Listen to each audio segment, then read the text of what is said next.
An over 1,100-page novel, a miniseries, and 2 films later, we're still trying to parse out what's better. Welcome to Watch Mojo, and in this installment of Versus, we're pitting It against It Chapter 2. For this showdown, we're looking right into the deadlights and trying to decide what movie in the supernatural horror duology directed by Andy Muschietti is better.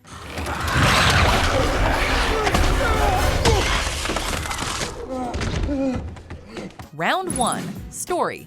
For a sprawling epic tale spanning over 27 years, you are going to need 2 films. There's just too much material to cover.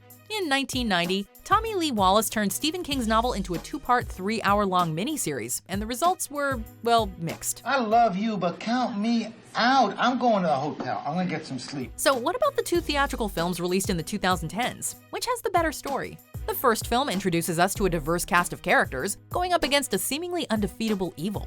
The follow-up takes us into their future, where they're compelled to return to their hometown of Derry, Maine. It is as straightforward as horror can be, with unsightly imagery and almost dreamlike nightmares that each character must conquer to move forward.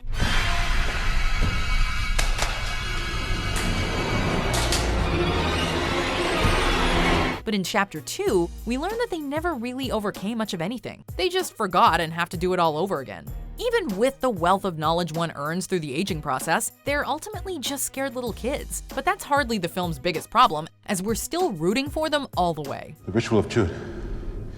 It's a battle of wills. The first step was our reunion.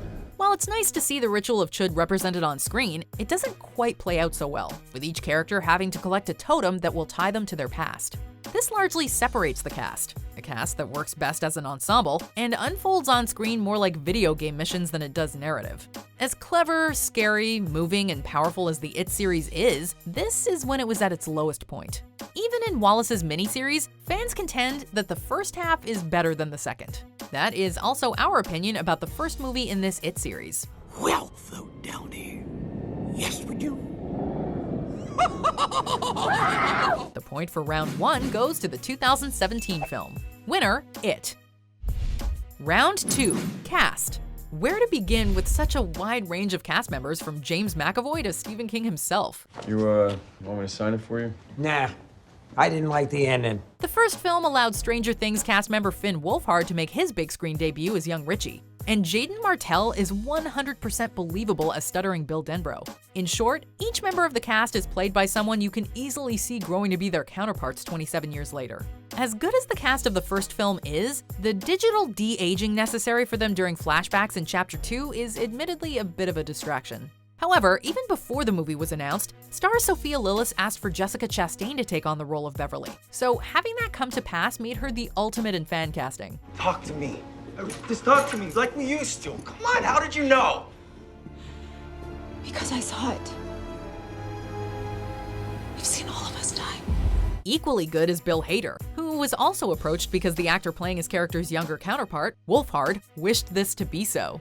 Coming off his rare, semi-dramatic role in Barry and going headfirst into horror, Hader managed to maintain some of the humor he's known for here. The first movie may have a great cast, but the second really ups the ante, with an ensemble whose chemistry is just spot on. Thank you. I don't have my glasses on, so I don't know who you people are, but thank you very much. The point for round 2 goes to the 2019 film, tying things up early on. Winner, It Chapter 2. Round 3, characters. The It films have some of the best, most well-rounded characters in recent horror history, so it is tough to make a pick here. Well, it would be were it not for one glaring mistake. In the first movie, it's new kid on the block Ben Hanscom who's obsessed with local town history. So it would stand to reason that Ben would grow up to be the keeper of the town's history. That is different from the source material, since it's Mike Hanlon who's actually the one with the historical scrapbook in the novel, but we can still live with the change. I remember all of it. Continuity be damned. Each character has a severe arc to overcome, be it Mike Hanlon's battle against racism, Bill Denbrough's stutter and guilt about losing his brother, Beverly Marsh's abusive father, Ben Hanscom's struggle with weight and bullies, or Eddie Kaspbrak's overbearing mother.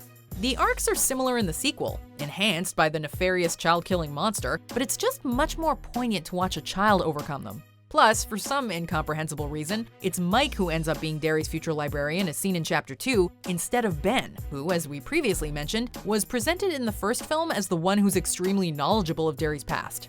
So while both films still have strong characters, likable, smart, and deeply flawed, it's It that pulls things off without a hitch. The point for round 3 goes to It. Winner, It.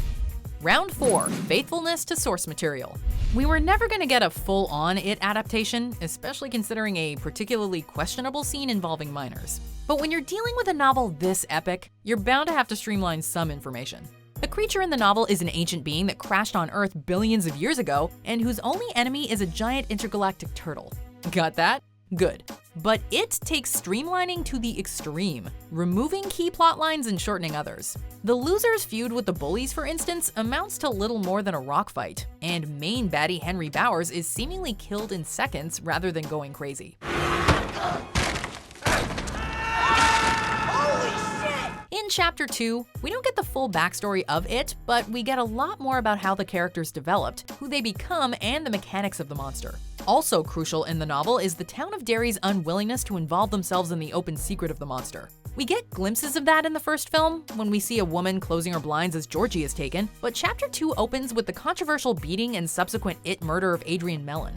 Not only is Mellon killed, he's also bitten right where the book says he is. We're also treated to the ritual of Chud, which is perhaps the most important detail in the loser's battle against the creature. While we may get a taste of Bill Denborough's stutter and Richie Tozier's jokes in the 2017 movie, they are on full display in the sequel. No. Oh, you know I got married? No. Yeah, no, me and your mom are very, very happy right now. The point for round 4 goes to Chapter 2, tying things up once again. Winner, It Chapter 2. Before we continue, be sure to subscribe to our channel and ring the bell to get notified about our latest videos. You have the option to be notified for occasional videos or all of them. If you're on your phone, make sure you go into your settings and switch on notifications. Round 5, Scares. Oh, never mind.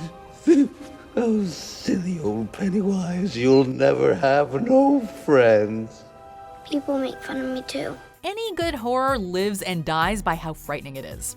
Though there's an eerie vibe throughout both films, the first film is genuinely terrifying. So scary, in fact, that It author Stephen King himself was creeped out by a new and original scene in the movie that wasn't in his book: the lady in the painting that haunts Stanley Uris.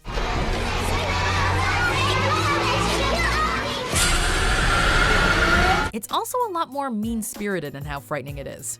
At this point in time, Georgie's death at the start of the film is ingrained in pop culture. It's even been on screen before in Tommy Lee Wallace's 1990 miniseries.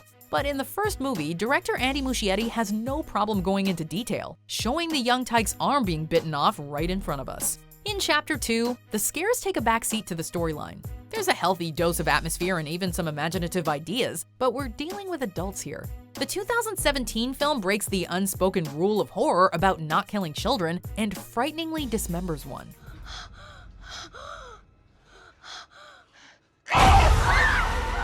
Its originality, brutality, and brutally intense jump scares are far superior. That being said, we are all still awestruck at the overall strength of the epic, much like a character looking directly into its deadlights. But considering all the elements that go into making a good supernatural horror film, there can only be one movie who will come out on top.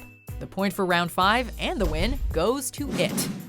Winner, It. Tasty, tasty, beautiful fear. Do you agree with our picks? Check out this other recent clip from WatchMojo, and be sure to subscribe and ring the bell to be notified about our latest videos.